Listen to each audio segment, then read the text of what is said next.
One wheeling के खतरनाक करतब दिखाने वाले मनचले डॉल्फिन स्क्वाड के हत्थे चढ़ गए। जी बिल्कुल, तर्जुमान डॉल्फिन के मुताबिक गड़ीशॉ म्यू गार्डन के करीब दो मनचले मोटरसाइकिल पर खतरनाक वन व्हीलिंग के करतब दिखा रहे थे। डॉल्फिन स्क्वाड ने मनचलों का पीछा किया। दोनों मनचलों ने मोटरसाइकिल को भगाना शुरू कर दिया। डॉल्फिन स्क्वाड टीम 24 के टीम लीडर सफ्तर हुसैन, फरमान, अनीस और अली हसन ने पीछा करते हुए मनचलों को गिरफ्तार करके थाना गड़ीशॉ के हवाले कर दिया। डॉल्फिन पुलिस तर्जुमान का कहना है कि क्लून शिकन अफराद के खिलाफ कार्रवाई जारी है। क्लून की पासदारी न करने वालों के लिए नरमी की गुंजाइश नहीं है। वन व्हीलिंग जानलेवा साबित हो सकती है।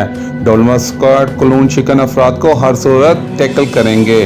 कैमरामैन मोहम्मद हसन के साथ मलिक मोहम्मद इमरान, अब तक टाइम न्यूज़।